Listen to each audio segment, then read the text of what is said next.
Welcome to the Dead Astrologer Society. We are so glad to have you here tonight because we have a fabulous show coming up. If you tuned in last week, then you know that the Dead Astrology Society is all about having conversations about fascinating subjects with fascinating people. And tonight, we have some amazing guests who I will introduce you to in a moment. Me, I am Donna. I am an astrologer from Austin, Texas, of Foremost Astrology. I'm an instructor at Kepler College and a board member of the International Society for Astrological Research. And for all of you who are non-astrologers in the audience, that just means I'm on the board of one of the astrology associations. And tonight we have some amazing people who are going to talk about sacred architecture and what sacred architecture means in relationship to the sky.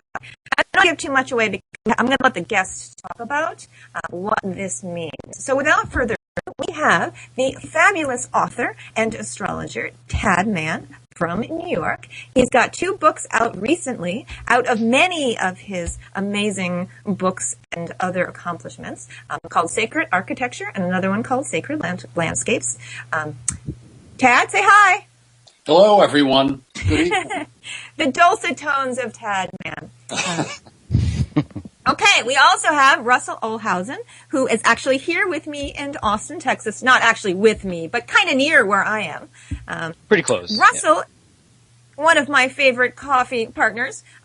We always have great conversations about all kinds of amazing things, from science and Nobel Prize winning theories about quantum physics. And he's also the organizer of the Zodiac Project, which I'm sure he will tell you about, which is how we find modern day references to the zodiac and astrological signs in everyday life.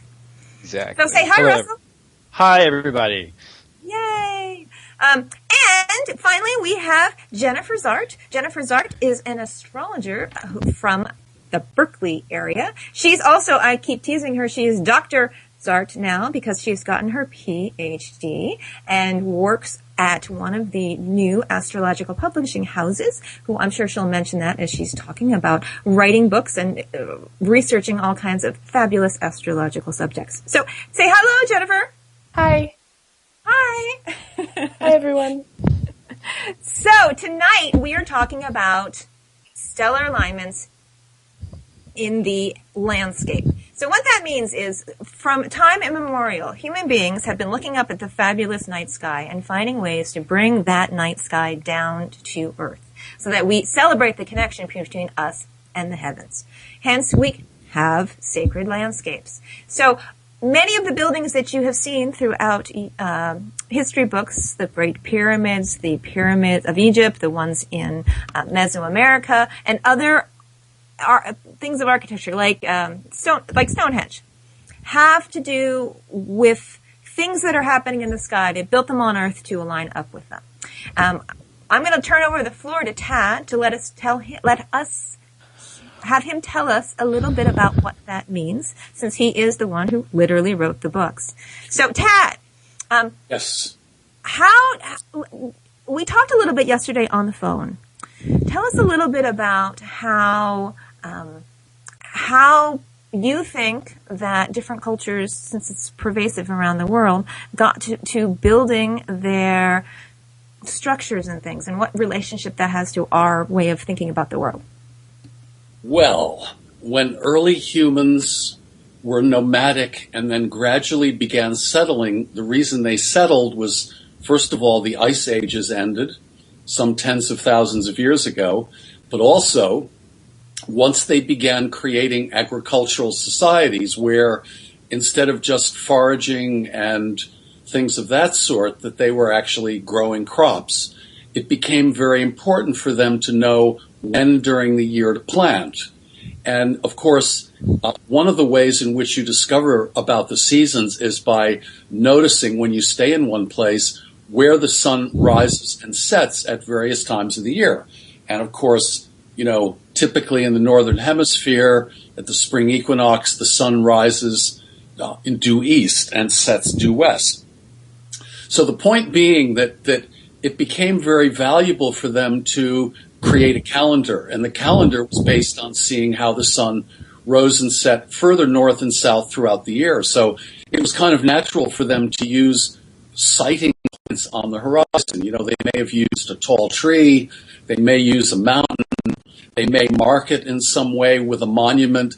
I think that eventually evolved into something like Stonehenge, where, you know, they actually erected stones that in an ellipse or a circle that actually allowed them to be able to predict when spring was coming so that they could plant their crops at the right time and also harvest them at the right time. And I believe that this is so deeply embedded, not only in those early cultures, but in our collective psyche, that we all resonate at some level with astrology. And this may explain why in, you know, a lot of surveys and so on, a huge proportion of the people in the Western world kind of accept astrology without really knowing very much about it.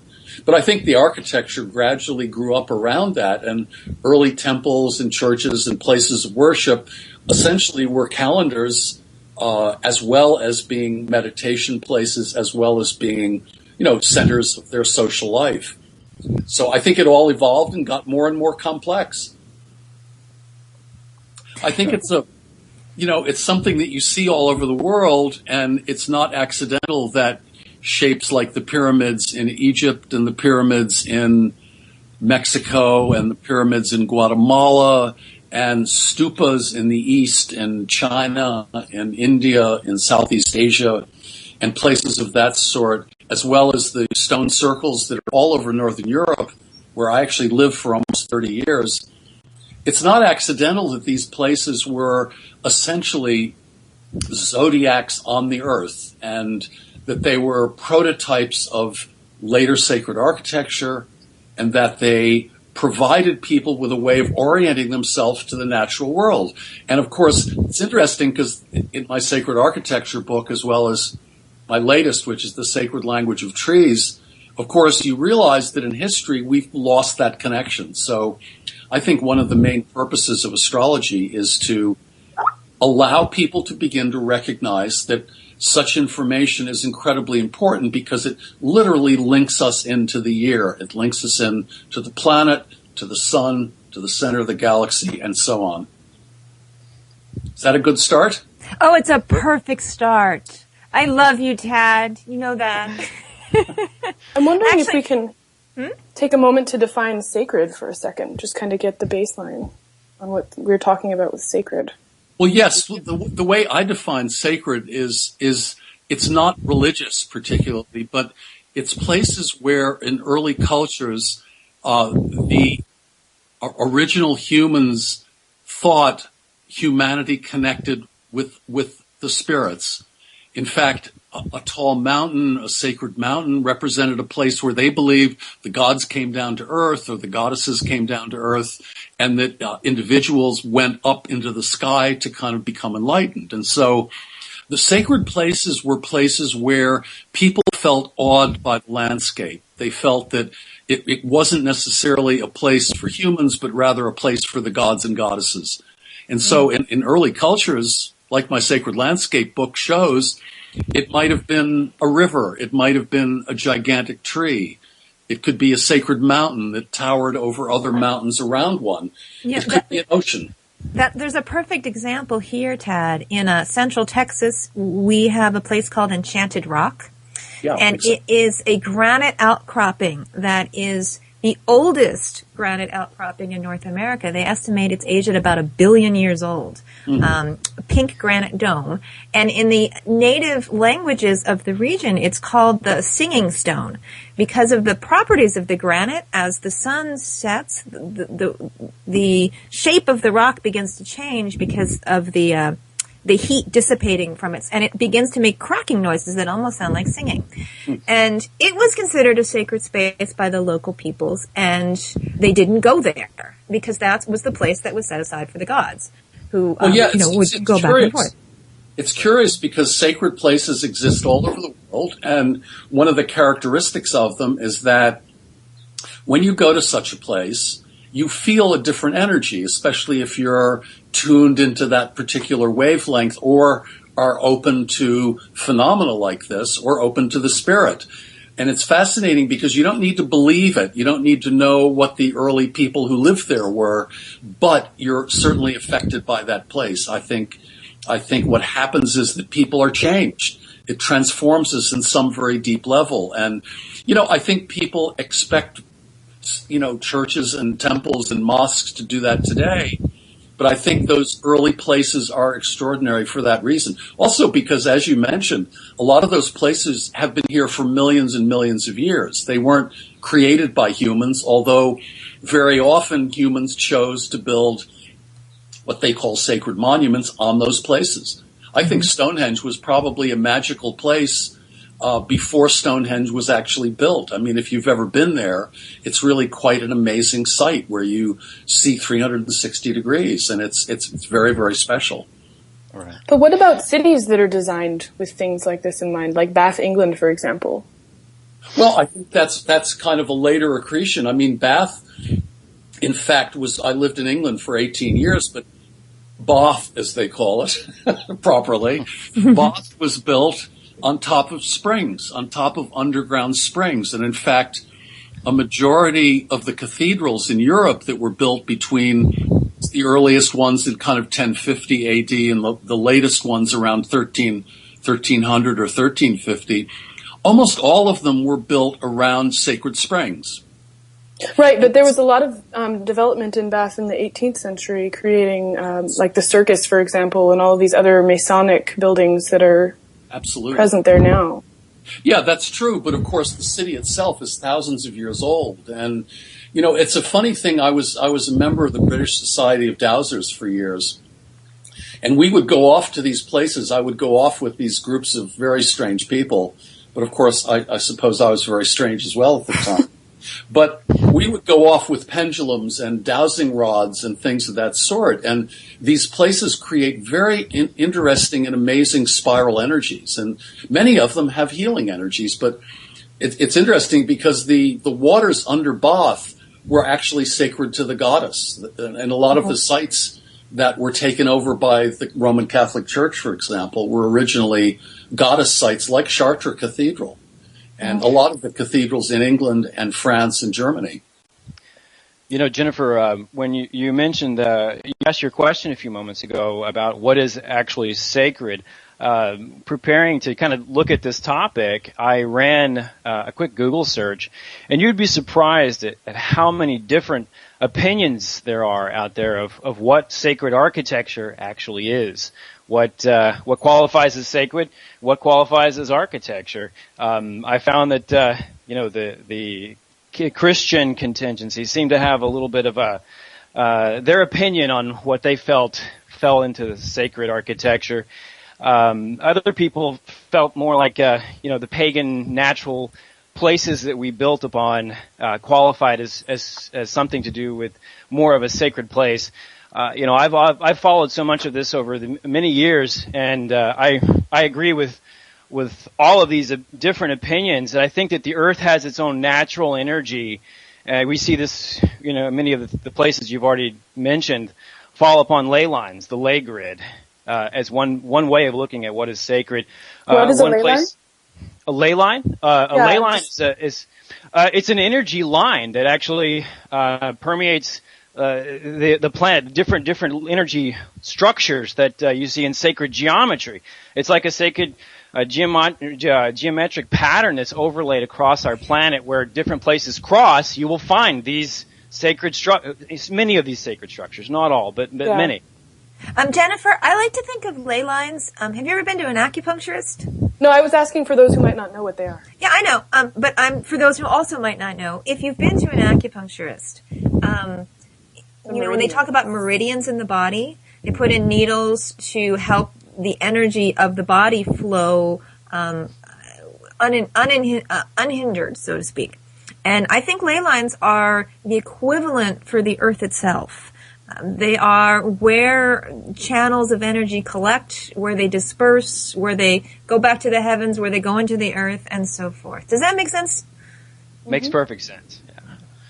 Yeah, there are lots of theories to account for that. It can be geomantic. The whole art of geomancy is about locating those places where earth energies are particularly dominant or are, have unusual patterns. Often the places where ley lines intersect, there are all kinds of strange energies that happen. They may be spirals, they may be wild circles. I've seen dowsers literally thrown to the ground when they approach the intersections of ley lines in various parts of England. It's very powerful. Right. It's interesting. I've studied a few of these ley line grids, and there's some really serious work that's been done out there as to where these sacred places fall, and to what cathedrals or sacred monuments have been built upon these ley lines. But we actually have ley lines where there are no sacred places built upon. They're waiting for a sacred structure to be put upon them. But one is near us in Texas. We're in Austin, and Beaumont has a strange configuration of crossing of various ley lines. And once you go there, you have that in mind, you can tell that the energy there is somewhat different. It's very strange.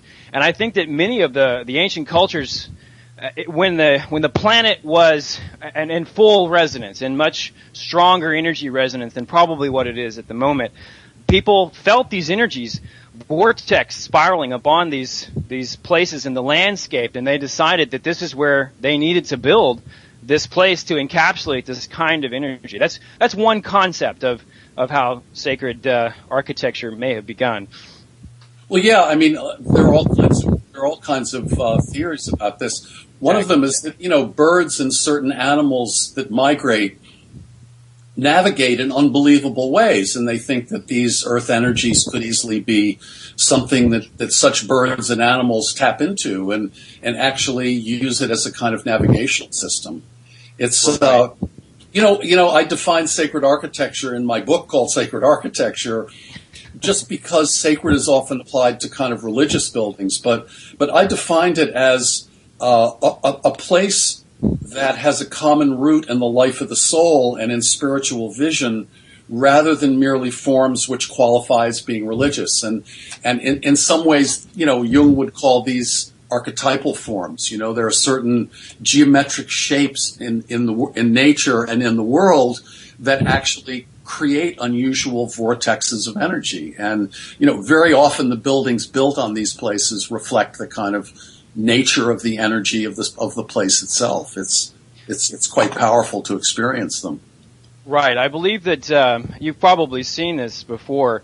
Some of the early electrical studies that were done around places like the pyramid in Egypt, that they took a wine bottle. I forget who it was now. Took a wine bottle, placed some type of volatile liquid inside of it, and carried it to the top of the pyramid to show that there was an energy vortex coming up that particular place into the pyramid, and it actually sparked and threw out light. This was sometime in the 1890s. That the energy there that accumulates is real. It's a viable energy. We're aware of it, and that may have been some of the reasons why we put these places where we did. Yeah, I think again, the sacred is something that's very, very ancient, and a lot of these sites morphed from culture to culture.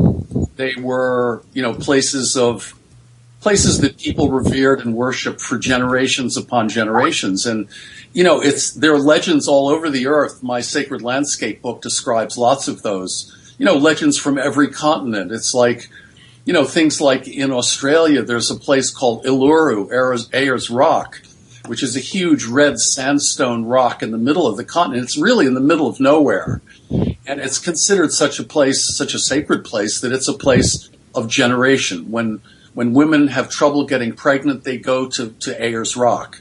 And there's a cave in the back. Caves are often sacred to women and often are seen as places where fertility reigns and generation is dominant. So, Ayers Rock is one of those places that's always been seen as sacred. People make pilgrimages there throughout their lifetime.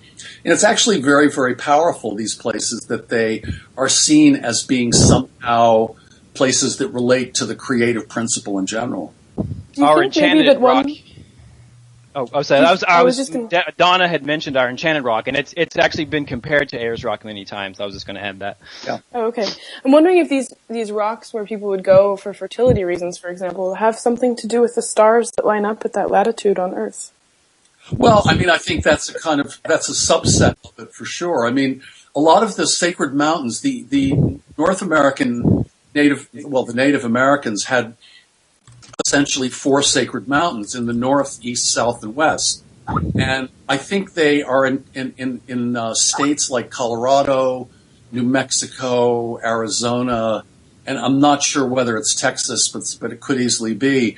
But certainly it's interesting that in Tibetan Buddhism, there are also 4 sacred mountains, and in China, in ancient Chinese religion as well, there are 4 sacred mountains, and they're all identified with exactly the same cultures. I mean, the same colors from culture to culture. It's kind of a fascinating synchronicity in many ways. In fact, a lot of people surmise that the Native Americans actually migrated across the Bering Strait between Alaska and Russia, and that they actually are somehow related to either the Chinese or the Tibetans. Mm-hmm. Oh, totally. But I'm thinking more about the relationship between the place itself and the stars that are only possible to rise and set in those locations based upon that rock, for example. We're going to spend the second half of the show talking about that lovely subject. So I want you to hold that thought because it's you're just psychic.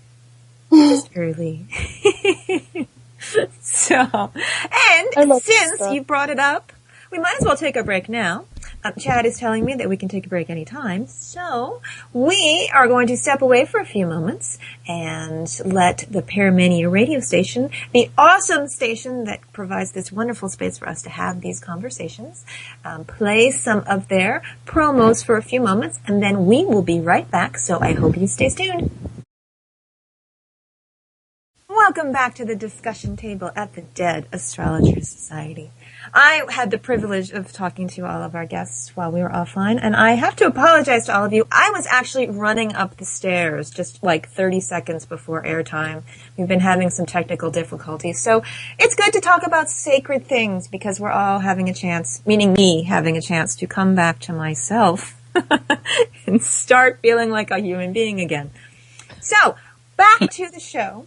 We have, when we were talking over the break, that as astrologers, we take for granted that astrology is much more than the horoscopes that you read in magazines. Those are great. They can be written really well and are a gateway to astrology. But for us, astrology is more to do with our connection to the heavens.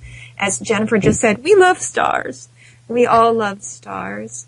And so when we see pyramids and Stonehenge and other places, we think of that as part of our astrological heritage because they are places where we connect to the stars.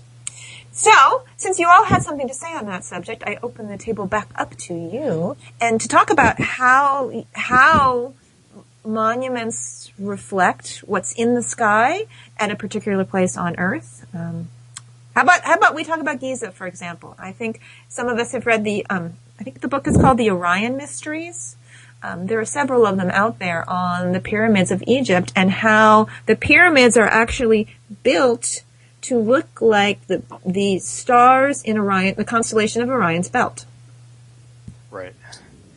Yeah, well, astrology reflects that yearly cycle. And of course, the principles of astrology are rooted in cyclical reality, like the seasons. The signs of the zodiac are actually reflected in the kind of progress throughout the year of these 12 monthly cycles. And obviously, it becomes more and more complex when the moon goes through a whole succession of signs of the zodiac in each of the sun sign months. So it's interesting when people first learn astrology, they realize that there's something more than just a sun sign, that the moon sign probably relates more to the feminine principle and to one's emotional reality in the same way the sun represents that process of energies throughout the year. But obviously they're very complex cycles, and that we reflect that in astrology by integrating the cycles of all of the planets of Mercury, Venus, Mars, Jupiter, Saturn, Uranus, Neptune, Pluto. as well as asteroids. One thing I found interesting, actually, is in some cultures the moon is actually masculine. Yes, it is. It is. And Absolutely. a lot of the monuments in Europe are built towards the spring and equinoctial full moon crossover points. Yep. When in the sky the two luminaries will switch positions. Definitely. Well, it's interesting because when I did these calendars back in the early 70s, I used to draw, I've always drawn mandalas, but I drew mandalas of the yearly cycle as a big circle. And when you put the month changes of for example, the Hebrew and Islamic calendars are totally lunar. So their months change exactly at the new moon. Whereas the Western calendar has evolved as a kind of solar calendar with the 12 signs of the zodiac. But there are many, many more cultures around the earth that still use lunar calendars than they are that use solar calendars. And you're absolutely right about that. And actually, the John Heilbronn did a study called The Sun in the Church, where astronomers were trying to rectify that very problem. The church was concerned with fixing the date of Easter, and the calendars would continuously slip. So they cut little holes in the churches. There are a number of them in Italy, and they would track the position of the sun along the floor to try to calibrate their mathematics and figure out how to time the calendar appropriately. Absolutely. It's interesting because the problem with the lunar calendar is that the dates wander. It's like in the solar calendar, the date of Christmas, which is probably originally the winter solstice on the 21st instead of the 25th. But the Christian calendar got so far out of whack that they actually did begin assuming that Christmas was a different day than the solstice. But lunar calendars are a problem because they wander. There are 13 and a half roughly lunar cycles in every solar year. So it's very, very difficult to keep track of them relative to each other. That's why I think astrology is fantastic, because it actually integrates solar and lunar cycles. Right. Mm-hmm. Go ahead, Donna. Oh, I was going to say, Tad mentioned something fascinating I'd never heard before yesterday about the alignments of cathedrals. Do you want to tell the story? Yes, absolutely. That when I was a dowser, and of course I was an architect before I did astrology, but living in England, I traveled around Europe a lot, and particularly in France and Germany and Italy, and went to many of the major cathedrals. And when I was in this group, the British Society of Dowsers, there was another group called the Research into Lost Knowledge Organization, called RILCO. And a number of the members, one of them was a man called John Michel. And John Michel wrote a number of books about planetary alignments and astrology. And in fact, someone in the group did research on the alignments of the major cathedrals in Europe. And it turns out that you would think that the cathedrals were aligned east-west, meaning you enter the altar of the cathedral is in the west and the entrance is in the east. And you'd think that they would know where direct east and west were. But all over Europe, there's a discrepancy. They can be 10 or 15 or 20 degrees north-south of east-west. So one of these members actually postulated, and I checked it out and found that it really made sense, was that what would happen is that if a particular church was dedicated to St. Peter, they would determine what St. Peter's Day was a particular day of the year on the Christian calendar. And the bishop and the mason would actually go to the spot of the altar and put a vertical stake in the ground exactly where the altar was to be on the saint's day. And when the sun rose in the east, the shadow that it cast with its first light became the axis of the cathedral. And that essentially meant that every subsequent year, when you opened the front door of the cathedral on St. Peter's Day, the sun would rise and cast an arrow of light directly down the axis of the cathedral to the altar. So it's a fantastic way of actually identifying the actual saint's day of each of these cathedrals. I think it's a phenomenal. I actually recommended people doing that as an architect in their houses. You could orient your house in such a way that it related to your either rising sun or moon kind of rising or setting points. I think it would really connected to you in very deep and profound ways. That That's you a become great the idea. saint of your own house. Yeah. Yeah, why not? Well, and that also brings up the point where these ley lines are converging. Why not get a Kickstarter campaign to build a monument there?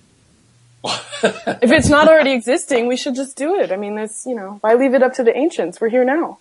Yeah, people need to remember in the future, And that comes back to what Russell does. Why don't you talk about the Zodiac Project, Russell?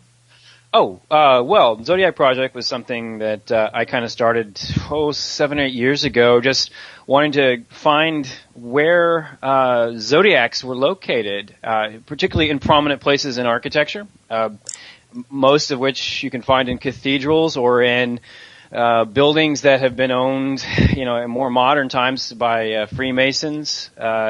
So I kind of just put the feelers out, started collecting photographs of everywhere you could find zodiacs that were put up on the land or put up on the building. So many people were surprised to see that just about every cathedral church in Europe, anywhere you could imagine, has a zodiac within the walls or on the walls, literally. So this goes back to a lot of the stuff that I work with, is having to continue to bring the planetary association, not just where we are seasonally or what we should be doing, every month when the season changes, but actually our connection to the zodiac, connection to the planets, how it relates to our consciousness, and that's why you find these things in religious places and spiritual places that connects the theme of astrology throughout all cultures, is because the planets are part of our conscious awareness. Hopefully. I'm pretty sure. I've got my bet running on it. So. But it's something that we see today. I know just here in Austin, you can go to the local outlet mall and there's a zodiac around the little bell tower that they built. Or UT campus, University of Texas, has, I believe there's zodiac symbols all around the, we call it the six pack. I'm sure it has an actual name besides that. But of all the buildings in the humanities department. Where's the most shocking? Huh? Where's the most shocking one you found, or what was the most shocking situation of a zodiac being found? Well, one of my favorite has nothing to do necessarily with the sacred place, but looking at anyone connected to Freemasonic ritual, you find these in a lot of major companies, GM, Coca-Cola, Chevrolet, the original founding companies. They all had a zodiac located in Detroit or New York or. Now they've kind of all tucked that away. Don't remember us, putting a zodiac out there. We don't want to promote that. But if you look around, you can still find these zodiological images that connect the companies to this train of thought. By the way, do you think they maybe did that to sell product though? Yeah. No, I don't think maybe, but I don't think it's where I found them. They're actually very hidden. Now they're all. I think they're all connected to metaphysics in many ways. But I had to do some research. And it wasn't a promotional tool. Oh. By the way, you know the car brand Subaru. Yes. Do you know what it means? Japanese translated into English is it's related to the Pleiades. Pleiades, yeah, that's the image on the front bumper. Exactly, that's an example of that logo. Is a kind of cosmic logo. It's funny you mentioned that. I actually did just on a side tangent. I did collected all of the astrological cars. All Ford Taurus, Mercury, Scorpio. There's actually been a Capricorn. It was a prototype. The only one I couldn't find was a Cancer. No one wanted to be driving a Cancer vehicle. No, that's because we all have it. Yes, we all have cancer. Monsanto's making sure of that. Exactly. Yeah, there was a car called a Zodiac, I think, at one point. Yes, I actually have several images of the Zodiac car. Yes, this is when the mind goes crazy. You have to, you want to collect as much information. You got to put it somewhere. So you can find all this on Facebook or several other sites that we've done all that little fun research. Are there representations of alternative zodiacs, like ones from South America and the different constellations that represent their zodiac? Yes, I have a few that, for as far as the images that I've located. Yes, Yeah. I have a few images on there. Most of it's been concentrated around the Western zodiac, but I found some interesting ones that kind of bridge Aztec, the Mayan calendars, and also with Asian calendars as well. Great. Yeah, it's something that is worldwide, and there's an interesting connection between the kind of zodiacs that other cultures have created and ours. I mean, obviously the Chinese zodiac is very, very different, but there are very common grounds. There's certainly no question about it, and it's it is directly connected to the astrology because the cycles and the way astrology works in every culture is very, very similar. It's like, in a sense, it was an archetypal phenomenon that humanity created zodiacs and created ways of actually measuring time by the stars. And that, I think if we return to that, it would bring a different, context of kind of cosmic living into being. Yeah. Well, I think it is returning. I think it will. There's a great example with feng shui, which people might be familiar with, that has to do with if you're reading popular feng shui books, you might know that they take a thing called the bagua, which is different symbols in different areas, place it on a room, and then each area of the house represents symbolically a certain kind of thing, like the wealth corner or the relationship corner. But in a way, that's like the Chinese kind of Chinese zodiac that's being placed down on a physical space, and objects are being put in places that relate to that zodiac. Now, I know Tad's done some work on taking a Western zodiac, Aries corner and a Venus corner and so on down the list, and putting them on a sacred space and then organizing your space that way. Can you talk about that, Tad? Absolutely, yeah. And it's something that you out there can actually do because I wrote a report for Tarot.com. It's called Astrolocation Feng Shui. And I began, I've been interested in Feng Shui for, 40 years, having been an architect and so on. Architect and astrologer, that's what Feng Shui is essentially. But I began to realize that the Chinese symbols were really not that familiar to most of my clients. And so I began actually trying to create a model that used Western symbolism, but with the whole Genesis idea of Feng Shui. So what arose... Well, that idea is very old.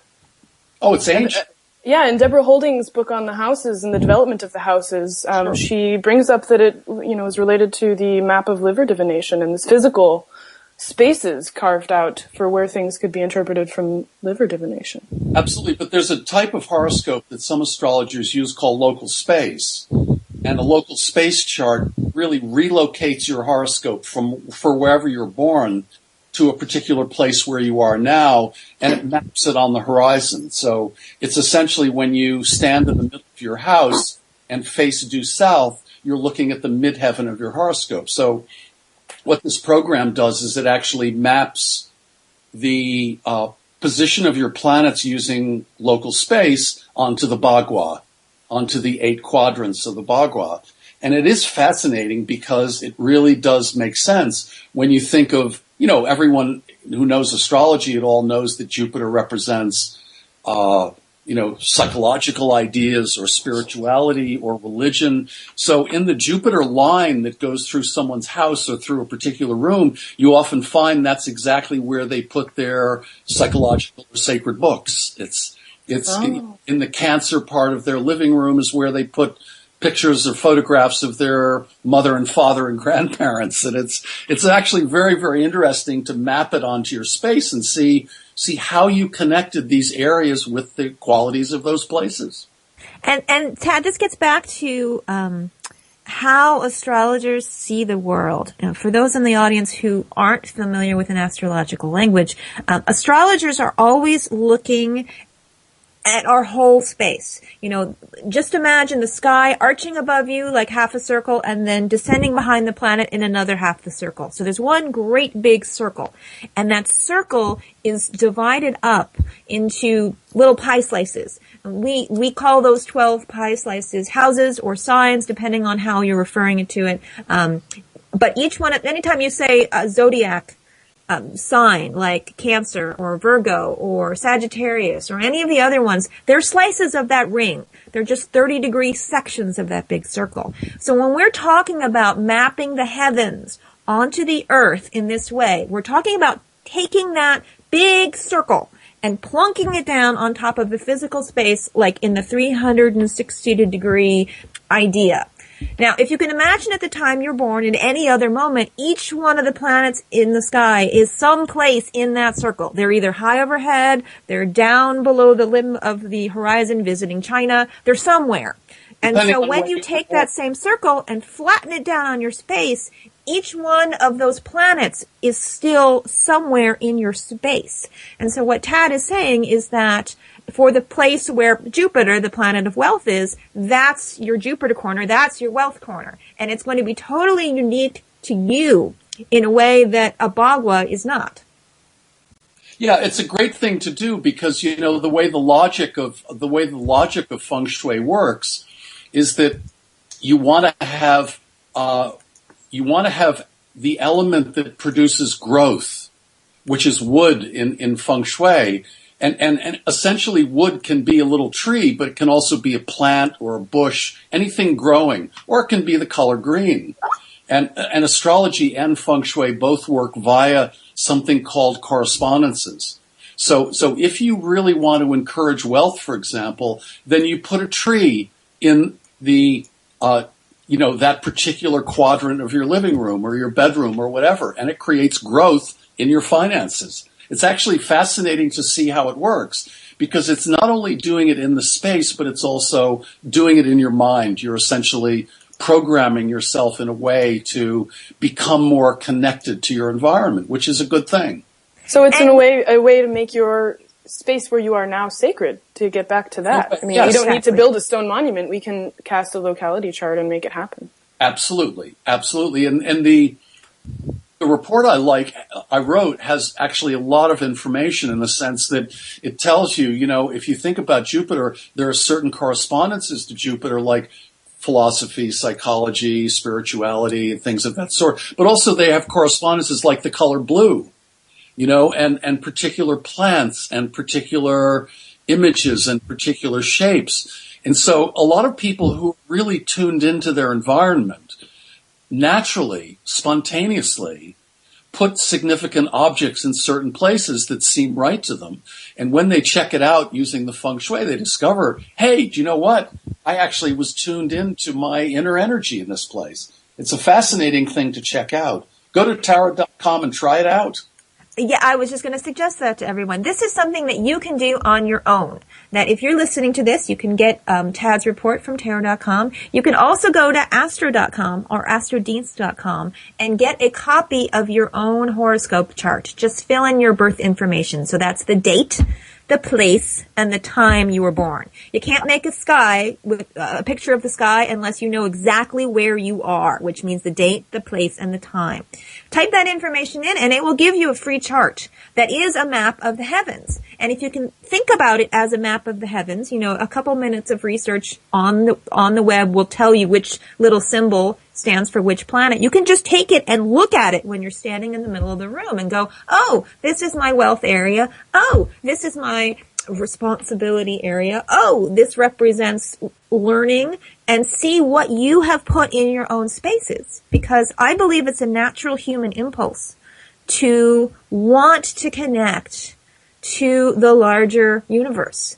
And that's why we build pyramids. And that's why we build Stonehenge. And that's why we, even today, go down to the local outlet mall and put zodiac symbols on the bell tower.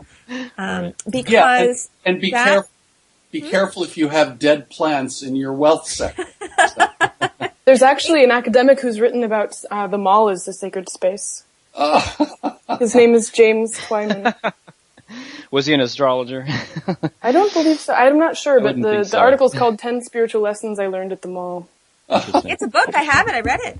Oh, wow.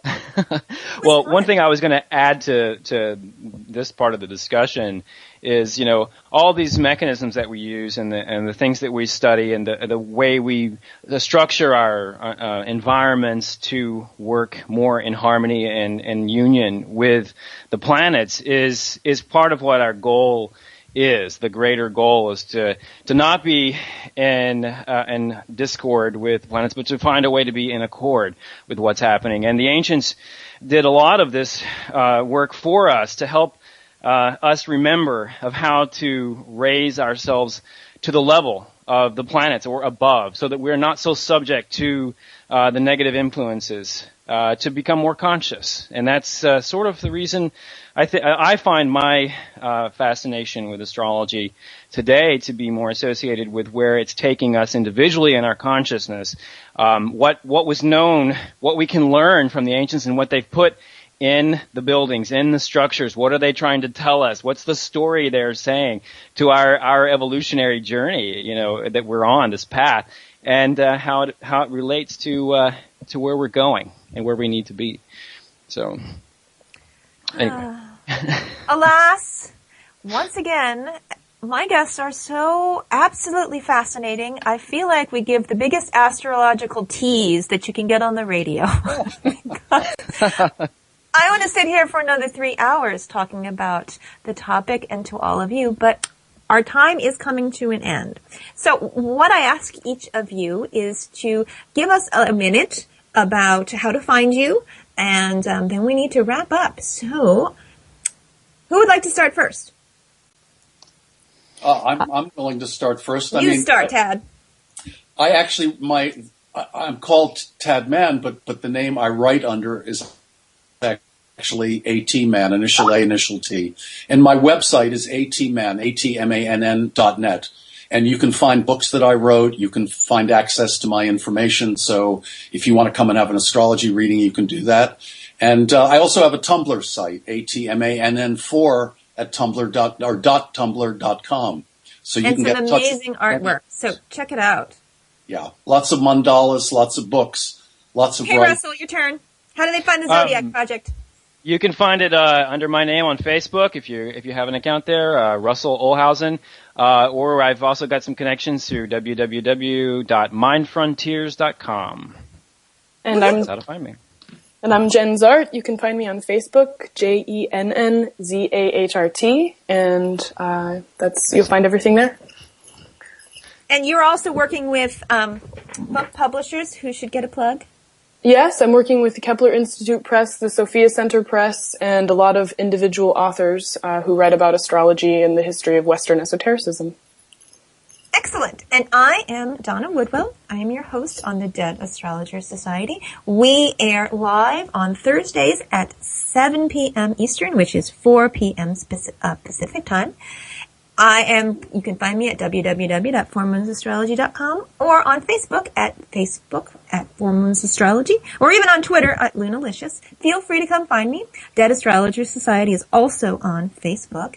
And even better, just tune in next week and hear us talking about what to expect from an astrology session. We will be having the fabulous astrologers, Hadley Fitzgerald, Richard Smoot, and Leslie Francis. So please come back, join the party. We love having all of you, and obviously you can tell we love talking to each other. So thank you very much, guys, for coming tonight. It has been a pleasure. I hope you will come back in the future. Thank you, Donna. Will do. Thank you. Thanks, Donna.